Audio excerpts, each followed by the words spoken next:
2025లో జహీర్ కి I love you చెప్పిన అభిమాని కట్ చేస్తే 20 ఏళ్ల తర్వాత ఊహించని సర్ప్రైజ్. ఈ ఏడాది ఐపీఎల్ లో లక్నో సూపర్ జైంట్ జట్టుతో టీమిండియా మాజీ పేసర్ జహీర్ ఖాన్ కనిపించనున్నాడు.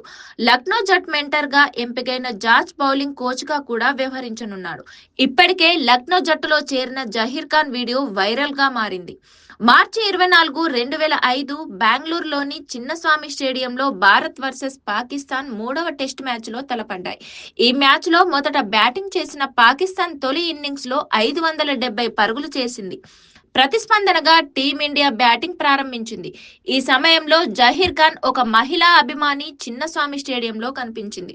అది కూడా ఐ లవ్ యూ అని రాసి ఉన్న ప్లకార్డ్ పట్టుకుని.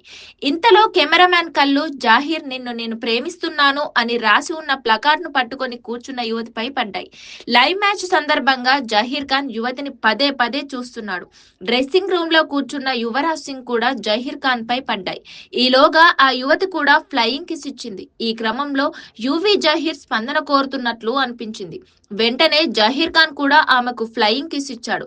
తనకు ఇష్టమైన క్రికెటర్ నుంచి ముద్దు అందుకోవడంతో ఆ యువతి సిగ్గుపడింది. ఈ రొమాంటిక్ పరిస్థితి కారణంగా మ్యాచ్ ఒక్క నిమిషం కూడా కొనసాగకపోవడం గమనార్హం. ఇది 90లో ఒక చిరస్మరణీయ క్షణంగా నిలిచింది. అదే యువతి ఇప్పుడు 20 సంవత్సరాల తర్వాత జహీర్ ఖాన్ ను కలిసింది. లక్నో సూపర్ జైంట్స్ జట్టు మెంటర్ జార్జ్ ను హోటల్ కు స్వాగతించడానికి ఆ యువతి జహీర్ ఐ లవ్ యూ అని రాసి ఉన్న ప్లకార్డ్ ను పట్టుకొని ఉంది. 20 సంవత్సరాల తర్వాత అదే శైలి ప్లకార్డ్ తో కనిపించిన ఆ అభిమానిని జహీర్ ఖాన్ గుర్తించాడు. దీంతో ఈ వీడియో సోషల్ మీడియాలో తెగ సందడి చేస్తుంది.